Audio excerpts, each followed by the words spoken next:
About a month ago, I attended a spiritual workshop with 12 other women. We began by sitting in a circle and, one by one, each of us was invited to introduce ourselves and announce our presence with the same sentence. I am Sally, and I am here. My position was 2/3 of the way through that circle, so 8 others spoke before my turn arrived. And as they did, from almost the very first person, I felt tears forming in my eyes and, shortly thereafter, dripping down my cheeks. The statement was a simple truth, yet simultaneously felt incredibly complicated, not because I wasn't here in that moment, but rather because of the tremendous fear it forced me to acknowledge that I might not be here next time. In other words, I cried not because anything was wrong in that moment. In fact, quite the opposite. I had just had a best case PET scan merely a week before, and I was about to spend 9 hours in what I knew would be an incredible introspective workshop. So I cried not because anything was wrong in that moment or that day, but rather because when I continued that already complete sentence in my mind, it went something like this. I am here, but. I am here, but I am immensely scared that my metastatic stage 4 incurable breast cancer means I may not be here tomorrow, or at least not for as many tomorrows as I would like. I am here is a simple yet powerful phrase, one that ties us to the present moment and to everyone else with whom we share it. We are here today on Yom Kippur with ourselves and with one another, individually and collectively, raising our voices in prayer, reflecting on another year gone by, revealing our truths, repenting for our wrongs, remembering those we have lost, and requesting that we be inscribed in the book of life for the year to come. More than once, our prayers invite us to commit to showing up in this new year with the Hebrew word hineni, which literally translates to here I am. Here I am, ready to enter this new year in service, to use my unique gifts to rise up when I am called. Here I am in our prayer book. I am here from that circle. 3 short words that, no matter the order, led me to ponder a relatively big question. What exactly does it mean to be here? Not just literally physically here, of course, because to some degree that's the easy part. But how many of us are also truly, completely here in every sense of the word, going through our lives fully present in whatever the here of the moment? I recently spoke at my business school reunion about life's twists and turns.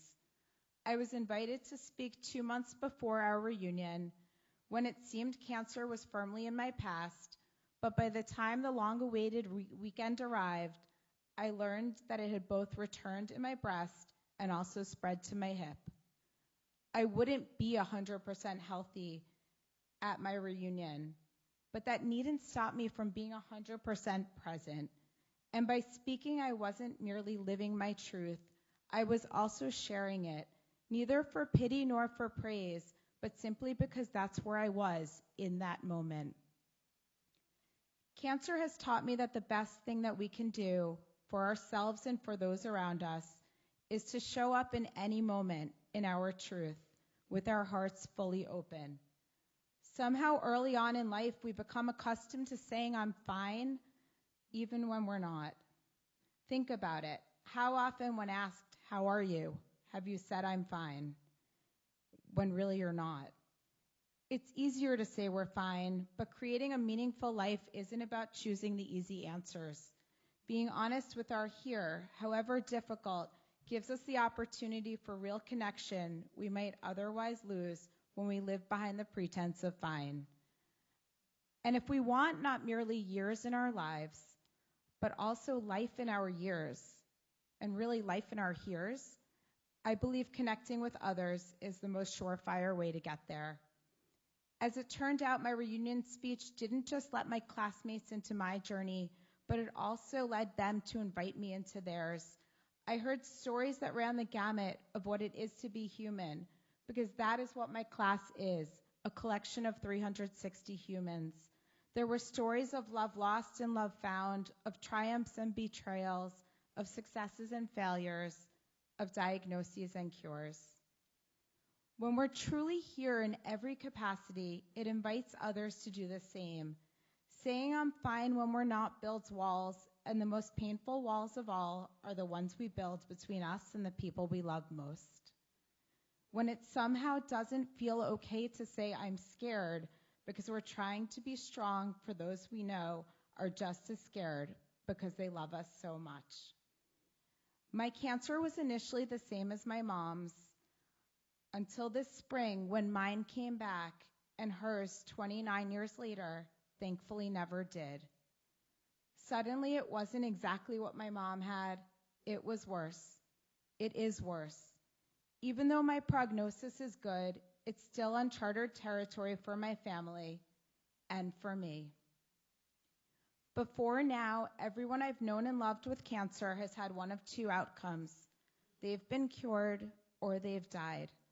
The concept of chronic cancer is a journey I haven't witnessed in another, and therefore a journey I struggle to trust is possible, despite what my doctors have told me. I'm scared, terrified actually, but still here. We don't always get to choose to be here in the way we wish we could, illness-free, pain-free. I don't get to choose to not have cancer, but I do get to choose gratitude for the gifts that have come alongside the challenges. Even when life hands us difficult cards, it often still hands us moments to truly cherish, beautiful moments that may not have happened if everything were truly fine. I am grateful, for example, for having the opportunity to share with you all today, for the amazing medicine I have and my body's ability to tolerate it well, for my family being by my side or in my front row every single step of the way. And I am especially grateful for dance, which has been my biggest source of healing, and for the fact that while my body is moving, which I've never stopped doing throughout this ordeal, I am constantly reminded of how alive, of how here I am. I have barely missed a single dance class throughout my illness. I danced with surgical drains. I danced mere hours after completing my first chemo. I danced the day I had my head shaved, and almost exactly 2 years later, the day I learned my cancer had returned. In each of those moments as I was, not more, not less, and even when my body couldn't move the way my heart wanted it to, my incredible teacher was there to remind me that I was fully there in all of my truth, and that alone was something to be celebrated. During my birthday class in May, she played a song called Magic. I danced my heart out, twirling around the room with balloons in my hand like a child, to lyrics about finding the magic not simply in the extraordinary moments of our lives, but also and especially in the ordinary ones. As the song goes, I've been waiting for a magic moment, but maybe they're all magic moments. Could it be a magic moment now? And baby, it's a magical, magical life when you can find magic in every day and every night. I believe the key to that magic is in the here. We find and feel magic when we let ourselves truly enjoy a moment, and we can only really do that when we're fully present in it. Devices down, eyes up, arms out, hearts open. It's easier than it sounds, and if you spend a little time with a child, you'll realize it's not a skill we need to learn so much as rediscover. Kids are incredibly present. My sister has 3 children, the older 2 are toddlers, and whenever I play games with them, if I ask, where's Ryan, or where's Alex, I get back a vibrant, loud, giggling, here I am, Auntie. And there they really are, not simply standing in front of me in body, but also smiling, big, arms wide open, wanting nothing more than to share that moment, because for them, that's the moment in which they're fully living.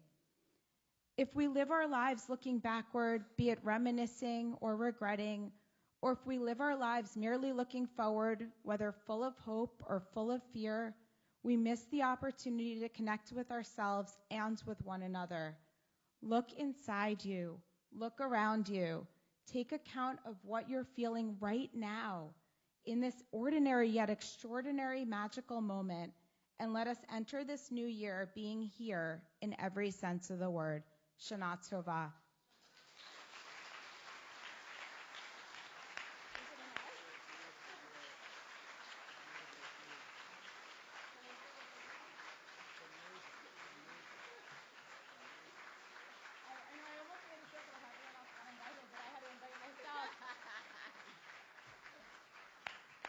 Yeah.